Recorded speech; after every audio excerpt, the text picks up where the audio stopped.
sobre las partes de la Constitución. ¿Okay?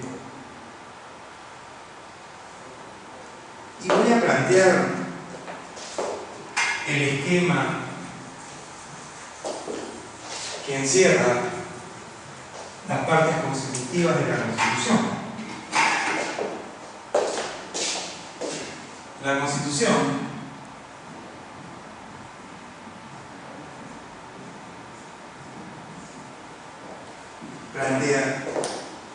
supone las siguientes partes.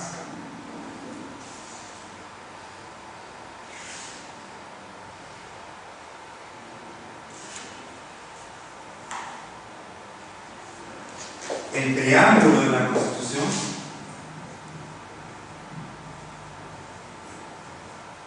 la parte dogmática,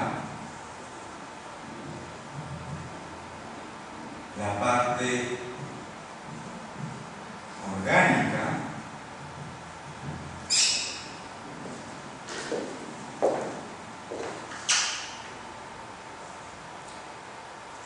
la parte o fórmula garantista, la fórmula de revisión, la fórmula económica y por último el apéndice. ¿Okay? Entonces ahí tenemos las 7 partes de la Constitución. En la diapositiva hemos señalado 5, pero en el manual y en esta exposición vamos a explicar las 7 partes de la Constitución. El preámbulo, como aparece definida en la diapositiva, como aparece en el manual. El preámbulo es la parte introductoria de la Constitución. Plantear una reflexión por parte de los constituyentes, ¿no?, de explicar las razones que llevan a la comunidad política a dotarse de un nuevo texto constitucional. Es decir, es una reflexión de cara al pasado que pretende explicar las razones que llevan a dictar un nuevo texto constitucional, pero también es una reflexión de cara al futuro cuando plantea y señala cuáles son los objetivos y propósitos que persigue el nuevo ordenamiento constitucional. Como aparece en la diapositiva, el preámbulo en suma plantea los fines y el espíritu de la Constitución, ¿no? El Tribunal Constitucional peruano, en relación al preámbulo, ha establecido en una sentencia, ¿no?, que el preámbulo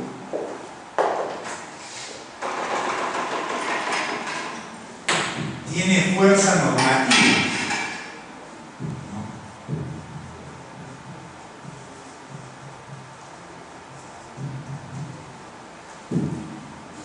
Es decir, el preámbulo tiene un efecto vinculante, porque el Tribunal Constitucional ha señalado de que la Constitución Política del Perú está conformada por el preámbulo, los artículos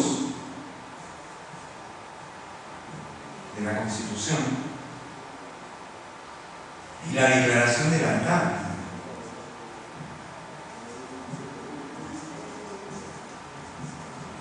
Consecuentemente, el preámbulo de la Constitución forma parte integrante de la Constitución Política de 1993. Y porque además el preámbulo, conforme a la interpretación del Tribunal Constitucional, tiene fuerza normativa, consecuentemente tiene un efecto vinculante. El preámbulo más emblemático del constitucionalismo, sin duda, es el preámbulo de la Constitución norteamericana de 1787. No solo porque fue el primer preámbulo en la historia del constitucionalismo, sino porque además ha servido de fuente, de inspiración de otros textos constitucionales. Otra parte es la parte dogmática.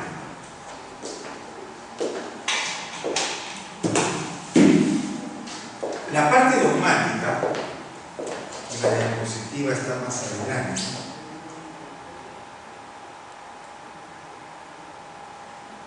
está conformada y comprendida por los derechos y libertades. Algunos incluso también, como aparece, por las garantías, ¿no? Pero per se la parte dogmática lo comprenden los derechos, tanto individuales como colectivos, que consagra y tutela el texto constitucional, la Carta Política, ¿no?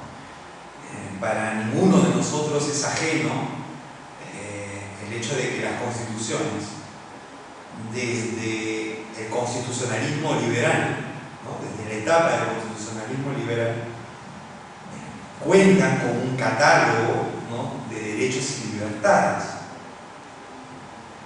Y la denominación dogmática, de parte dogmática, lo que busca es subrayar, resaltar el hecho de que esa parte de la Constitución, la que tiene que ver con derechos y libertades, es una parte central y fundamental, ¿no? Un dogma es una verdad incuestionable, ¿no?, que no admite duda. Esa es la relevancia y la importancia de los derechos y libertades, ¿no? Hay una convicción de que estos son verdades irrefutables y que por ende se colocan en una categoría superior en relación a otras normas, ¿no? La parte orgánica,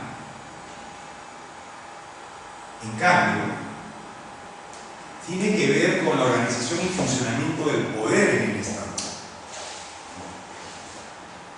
Y concretamente abarca la parte de la forma de Estado. Cuando hablamos de forma de Estado estamos hablando si es un Estado unitario o es un Estado complejo, ¿no?, o federal.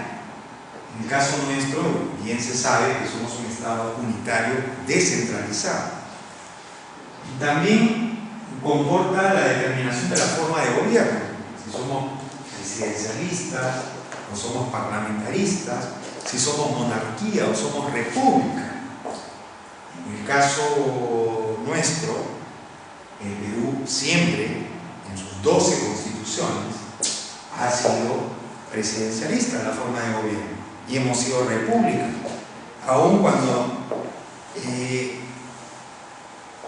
a inicios de la república, ciertamente uno de los grandes debates que merecieron la atención de los constituyentes fue el debate monarquía versus república, pero todas las constituciones y siempre el Perú republicano o el Perú desde 1821 ha sido y es una república, ¿no?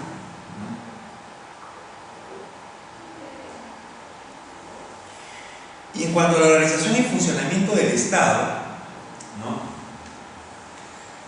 la parte orgánica pues alude a los órganos de poder, fundamental y principalmente los órganos tradicionales de poder, el ejecutivo, el legislativo, el judicial, ¿no? Ciertamente también las OCAs o órganos constitucionalmente autónomos.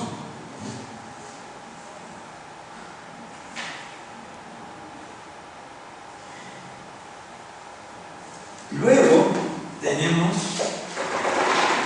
la fórmula garantista.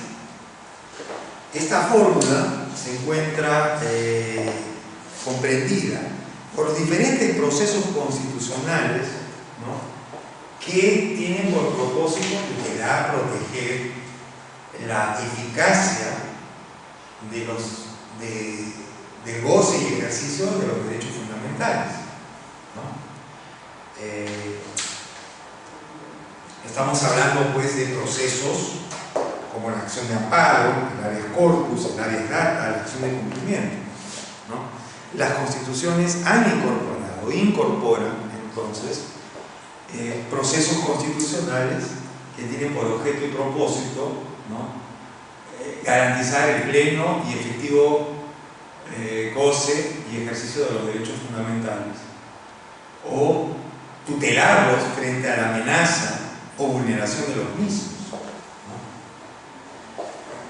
La fórmula de revisión, ¿no?, la fórmula de revisión es aquella parte de la Constitución que establece los procedimientos de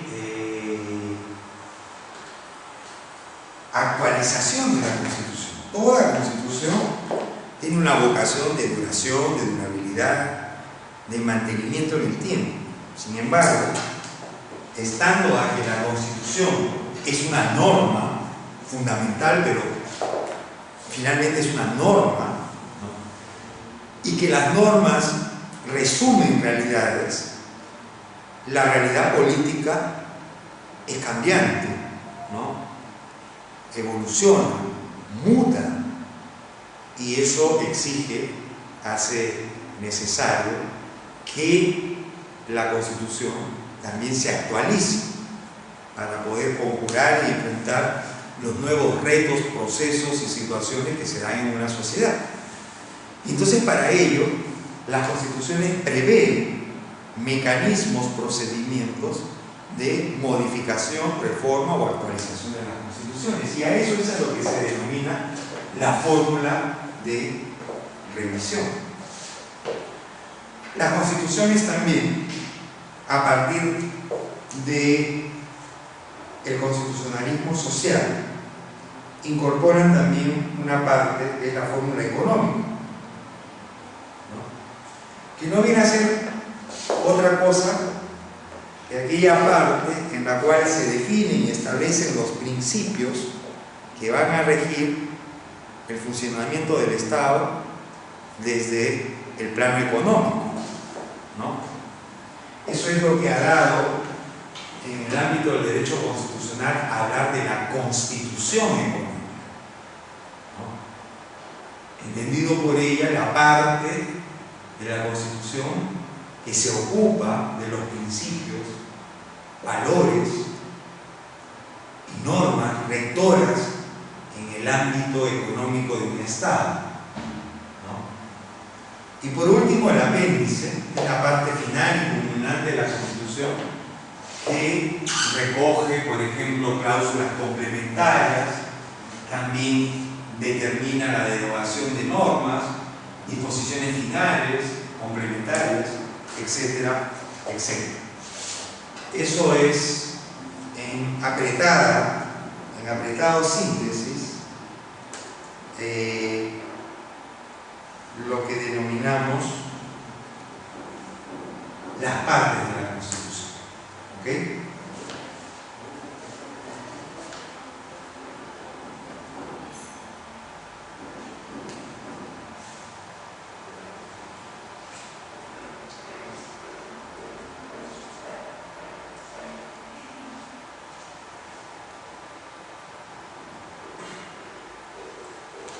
En la página 35 del manual se ocupa, 35 y 36, se ocupa de la clasificación de las normas constitucionales, ¿no? Y tenemos como tales a las normas declarativas, las normas teleológicas, las normas operativas, las normas programáticas o de principios, las normas enumerativas, las implícitas, entre las principales. Veamos rápidamente cada una de ellas. Las normas declarativas son aquellas normas, como su propio nombre lo señala, ¿no? Son normas que resumen su contenido en la manifestación de una mera proclama, ¿no?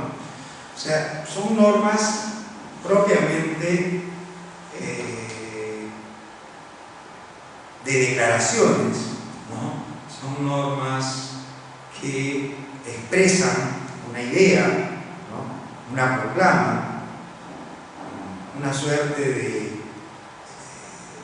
determinar y proclamar un principio, un comienzo de una nueva etapa política en un Estado, ¿no? Las normas teleológicas son las que fijan, ¿no?, el deber ser del Estado, es decir, tienen un contenido deontológico. Las normas operativas son aquellas que se aplican, que tienen eficacia per se, ¿no? Son normas que no requieren una regulación posterior necesariamente, sino son lo que se conoce como normas autoaplicativas. No requieren de regulación, reglamentación o de condiciones posteriores para su goce y ejercicio.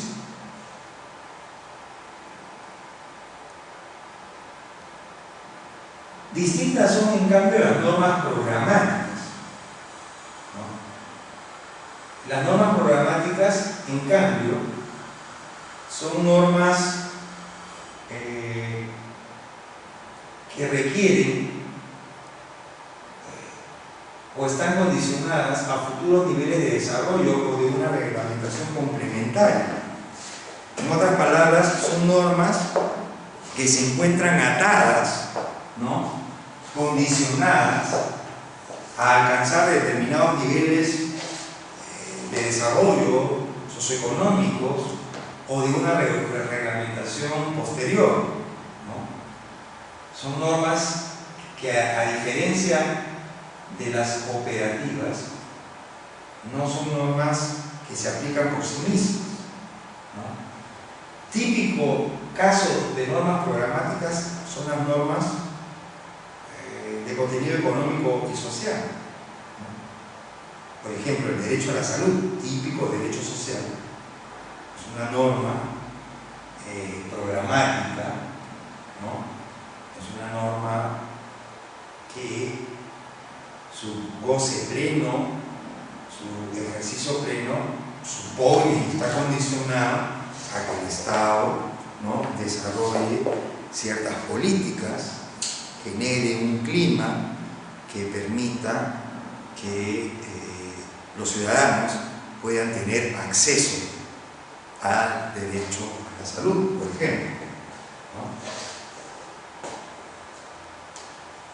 Las normas enumerativas son las que también son conocidas como normas expresas, ¿no? Es decir, son aquellas que están literalmente, gramaticalmente, ¿no?, plasmadas y expresadas en el texto constitucional. Ejemplo, todas las normas que están en la Constitución son normas enumerativas o normas expresas. Las normas implícitas, en cambio, son aquellas que no aparecen expresamente en el texto constitucional, ¿no?, sino que están insertadas en alguna de las categorías, principios o instituciones recogidas en el texto constitucional, ¿no? Por ejemplo, el derecho a la verdad. El derecho a la verdad es una norma implícita, porque literalmente, textualmente, no aparece en el texto constitucional. Si nosotros abrimos la Constitución Política del Perú,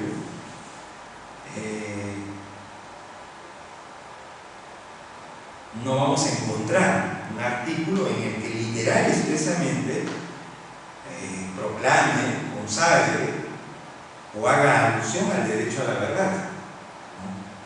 Sin embargo, en la sentencia de Genaro Namuche, el Tribunal Constitucional declaró que la Constitución Política del Perú consagra el derecho a la verdad. Genaro Namuche era un estudiante piurano, si no me equivoco, que una mañana de 1992, si mi memoria no me falla, al dirigirse a su centro de trabajo fue capturado por agentes del ejército y nunca más apareció. Entonces, la hermana de este estudiante, años después, plantea un habeas corpus ante el Tribunal Constitucional, planteando o que bien devuelvan el cuerpo de su hermano, que el Estado devuelve el cuerpo de su hermano, o en todo caso que señalen en dónde se encuentra internado. Y ahí el Tribunal Constitucional dijo que la Constitución Política del Perú consagra de manera implícita el derecho a la verdad, que además es un derecho de naturaleza binaria. Binaria porque supone un derecho individual cuya titularidad recae en las víctimas o en los familiares, en el entorno directo de las víctimas, y que expresa la facultad que tienen las víctimas o las familiares de las víctimas de saber qué cosa ocurrió durante los años de violencia política en el Perú. Y colectivo porque además es un derecho que atañe a todos de saber lo que real y efectivamente ocurrió durante los años de violencia política provocada por Sendero y en la que lamentablemente también incurrió el Estado, ¿no? Entonces ese es un ejemplo claro de lo que es una norma constitucional implícita, ¿ok? Una norma constitucional implícita.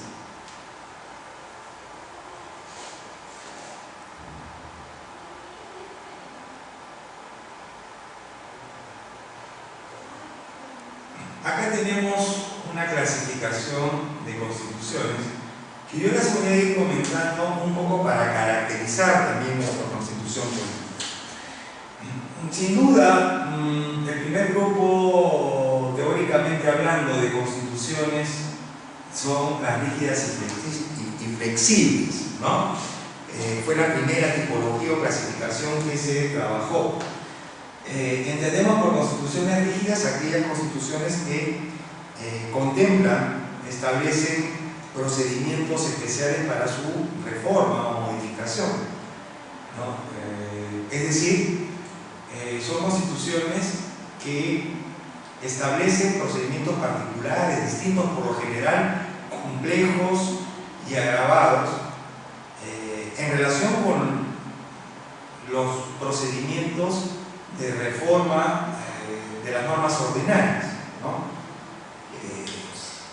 Las constituciones rígidas son ciertamente constituciones escritas, ¿no? En el caso nuestro, nuestra constitución es una constitución rígida porque establece dos procedimientos para reformar la constitución que ciertamente son diferentes y complicados en relación con los procedimientos de modificación o reforma de las normas ordinarias. En cambio, las constituciones flexibles, ¿no? En cambio, las constituciones flexibles son aquellas, ¿no? Constituciones que pueden ser modificadas por procedimientos comunes, ordinarios, Es decir, son aquellos modelos constitucionales en que las normas constitucionales pueden ser modificadas por una norma ordinaria, ¿no?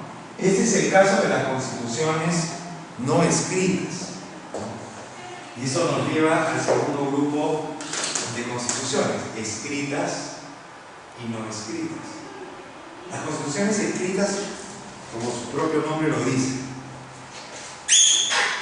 son aquellas constituciones que su contenido está recogido en un texto, ¿no? En un texto. En cambio, las constituciones no escritas son las denominadas constituciones consuetudinarias, ¿no? Como es el caso de la Constitución inglesa, la Constitución del Estado de Israel y de Nueva Zelanda. Dentro de este grupo hay una subclasificación, ¿no? Que habla, por ejemplo, de constituciones codificadas y constituciones no codificadas.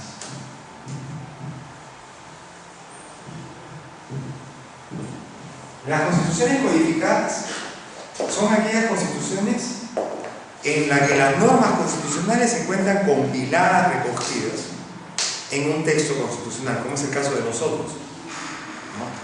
Y de la mayoría de los estados. En cambio, las constituciones no codificadas son aquellas que están conformadas, por ejemplo, por costumbre, por jurisprudencia y por leyes escritas, pero dispersas. Para ser exactos, no existen propiamente constituciones no escritas, porque eso supondría que la constitución de un Estado esté conformada exclusivamente por costumbre. Y eso en la práctica no existe, como es el caso, por ejemplo, de Inglaterra. Ciertamente, el grueso de la Constitución inglesa está conformada por costumbre constitucional, es decir, por prácticas políticas reiteradas en el tiempo que han cobrado fuerza obligatoria. Pero la Constitución inglesa, además, por ejemplo, está conformada por algunas normas escritas, pero que no están compiladas o recogidas en un solo texto, sino que están dispersas y disgregadas.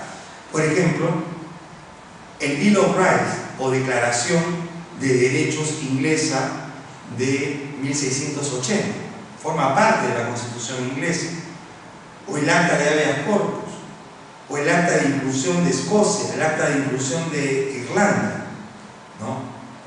Las leyes electorales, entre otras, son normas escritas que forman parte de la Constitución inglesa, pero que no están compiladas en un solo texto.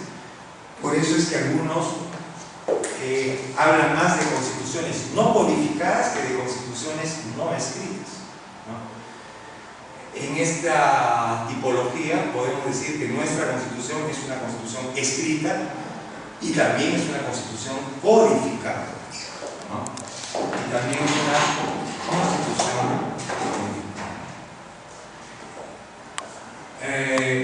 saltamos la 3 a la 4 para ir